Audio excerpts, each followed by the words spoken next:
dipersembahkan oleh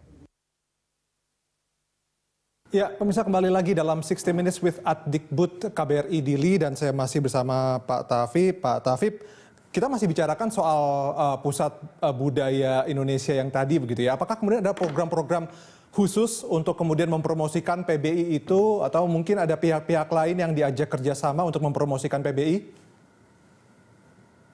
Ya, untuk tahun depan kita merencanakan ini karena permintaan yang tinggi di universitas itu mereka minta kelas khusus BIPA tapi untuk tesis. Oh. Nah, ini sangat menarik. Karena mereka walaupun wajib dengan bahasa Porto, mereka mengakui sulit. Jadi mereka minta agar PBI Adikbud itu membuka satu kelas khusus di samping kelas BIPA yang sudah rutin kita laksanakan untuk penulisan tesis gitu.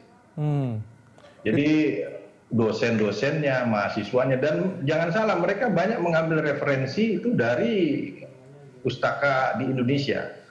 Di PBI ada satu perpustakaan, kita punya digital library, itu tiap hari 80 orang mengantri untuk mengakses internet.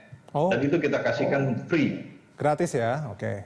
Gratis, itu pelayanan kita karena kapasitas satu ruangan itu hanya untuk 10 orang, ada 10 komputer, jadi kita jadwal 2 jam, satu grup, ganti. Jadi dari pagi sampai sore itu mahasiswa kalau lagi musimnya mereka menulis tugas itu penuh sampai di halaman kita itu mereka seperti orang piknik gitu, mengantri menunggu jadwal, mereka masuk irisan 2 jam, kemudian mereka di luar makan kadang-kadang meneruskan. Jadi di saat-saat tertentu itu perpustakaan digital library gitu tuh penuh dengan anak-anak Timur Leste yang belajar. Tapi BIPA, kalau kita bicarakan soal BIPA yang standar, yang reguler gitu ya, dengan BIPA yang tadi Anda sebutkan buat tesis dan sebagainya, itu tentu saja mungkin levelnya lebih tinggi ya, lebih sulit mungkin untuk BIPA yang untuk tesis dan sebagainya. Apakah pengajarnya juga istimewa apa khusus begitu?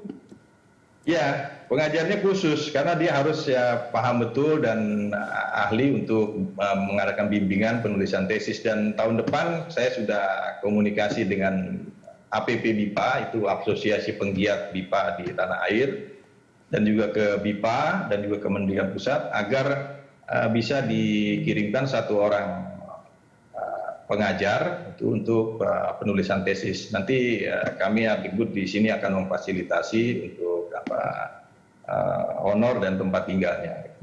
Di samping dia juga bisa satu mengajarkan seni lah, apakah itu seni musik, apakah itu kuliner juga, apakah membatik, kolintang gitu. Kita ada satu perangkat kolintang yang belum kita optimalkan, mungkin kita akan coba guru tersebut bisa mengajarkan kolintang, diseling mengajar tesis yang menjadi wajib. Ya, dan diharapkan juga pengajar BIPA yang untuk tesis itu juga nanti bisa dari lokal ya Pak ya? Kalau lokal saya rasa agak berat, Pak. Mungkin dari tanah air langsung. Karena ya itu tadi, kualitas pendidikan di sini kan masih tertinggal. Jadi saya harapkan dari tanah air. Oke, nah ini selanjutnya kita akan bicarakan soal Sekolah Indonesia Luar Negeri ya Pak ya, atau SILN. Nah ini apa urgensinya kemudian dibuat Sekolah Indonesia Luar Negeri di Timor Leste? Urgensinya begini Pak, karena di WNI di Timor Leste yang tercatat di KBRI ya itu tahun ini sudah mencapai 9.000 orang. Itu yang tercatat. Nah ini mereka banyakkan adalah pekerja, pedagang, bawa keluarganya. Lalu anak-anaknya yang mereka bawa itu gimana? Bukankah amanah undang-undang bahwa dalam rangka mencerdaskan kehidupan bangsa dan ikut melahirkan ketertiban dunia, hak warga negara harus mendapatkan pendidikan. Jadi pemerintah negara harus hadir di Dili untuk memberikan hak bersekolah bagi anak-anak WNI. Itu yang pertama. Yang kedua, sekolah Indonesia ini penting karena ada kesenjangan waktu antara kalender pendidikan Indonesia dengan Timur Leste. Timur Leste berakhir setiap Desember, sedangkan kita mulai bulan Juli. Ada waktu 6 bulan untuk pre-university. Nah, di sekolah Indonesia ini kita tampung mereka untuk persiapan ke universitas di Indonesia. Jadi sekolah Indonesia di luar negeri itu dimulai terutama dari sekolah dasar sampai dengan sekolah menengah. Nah, nanti bisa ruangannya itu di-sharing dengan anak-anak Timur Leste yang akan bersekolah di Indonesia. Jadi dua kepentingan itu jadi berada di satu tempat. Dan sekolah Indonesia ini kami sudah bidik. Tempatnya itu kalau bisa bersebelahan dengan gedung PBI.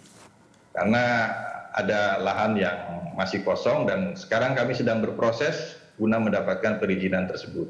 Mudah-mudahan perizinan itu segera didapat dan kami akan melaporkan ke Kementerian Pendidikan di Jakarta. Oke, Pak Taufiq, kita masih punya satu segmen lagi untuk berdialog tentang bahasa Indonesia terutama ya, pembelajaran bahasa Indonesia di Timor Leste. Pemirsa tetaplah bersama kami.